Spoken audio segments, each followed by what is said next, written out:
Kita semua pasti tahu cerita tentang berlian, betapa mahalnya harga sebutir berlian bersertifikat, walaupun hanya seperempat ons. Sementara dalam batuan geologi, berlian itu batuan biasa dan banyak jumlahnya dalam perut bumi ini. Namun, siapa yang tidak tahu bahwa berlian itu ada blood money-nya, ada uang darahnya. Uang yang diciptakan melalui tetesan darah dan kendali ketat atas peredaran jumlahnya. Berlian itu menjadi benda yang sangat-sangat unik. Semua digendalikan agar tetap scarcity, agar tetap terbatas, agar tetap langka. Dibangunlah citra berlian simbol cinta. Siapa yang membangun? Keluarga De Beer di Afrika Selatan menguasai jaringan tersebut sudah hampir 200 tahun. Dia mengendalikan sumbernya, juga mengendalikan pasarnya, juga mengendalikan sertifikasinya. Di awalnya, di tahun 1800, mereka selama puluhan tahun, lebih dari 40 tahun, mengumpulkan sumber batuan tersebut. Sampai mereka menguasai lebih 60% penguasaan wilayah tersebut.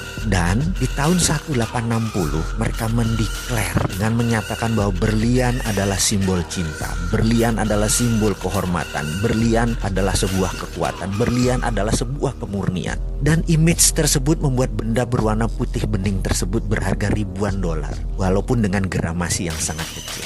Kalau Anda tahu itu batuan apa, tetapi kita tidak bisa apa-apa. Kita semua sudah menjadi budak atas pencitraan berlian tersebut. Kita hanya menjadi korban pengambil price taker. Kita tidak bisa menentukan harga berlian. Kita pasrah dengan harga berlian tersebut. Apakah ini kesepakatan bersama? Oh tidak. Ini adalah keterpaksaan yang diciptakan. Dan apa yang keluarga De Beer itu ciptakan dalam bahasa sederhana, dalam bahasa ekonominya adalah economic alchemy atau rumus kimia sukses. Citra berlian sampai saat ini sudah 160 tahun. Sudah banyak tertanam di bawah sadar kita bahwa berlian adalah batuan paling mulia dan paling mahal. Kita ambil contoh, kita sekarang punya batu aki, batu kecubung atau batu lainnya. Kita tidak akan pernah bisa mengalahkan citra berlian tersebut karena citra tersebut dikawal dengan ketat oleh keluarga tersebut. Sekali lagi, itu adalah yang namanya alkemi. Kita pun selaku pribadi harus menemukan alkemi diri kita. Kita harus menciptakan alkemi kita sendiri. Bahkan negara harus menciptakan alkeminya sendiri. Kalau enggak, kita tidak menjadi negara apapun. Kita menjadi negara victim. Seperti Amerika,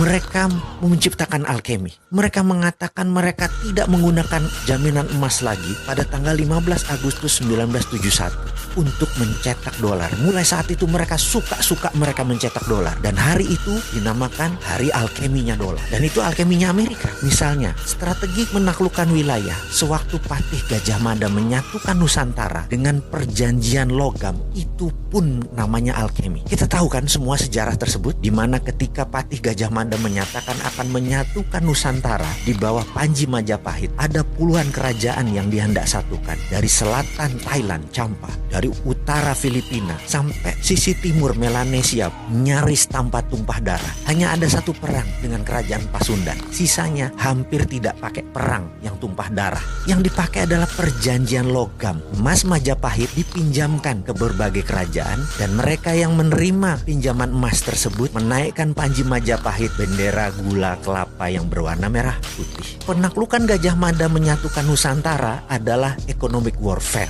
menggunakan hegemoni ekonomi, bukan hegemoni militer. Cara itu pula yang ditiru Cina dengan strategi obor, one belt, one road, dipinjaminya economic warfare. Apa yang Gajah Mada lakukan itu adalah alkemi. Alkemi itu sekarang diambil oleh Tiongkok. Dan lucunya, Indonesia malah bagian dari alkemi tersebut. Itu ilmu milik Nusantara. Bagaimana sih ini?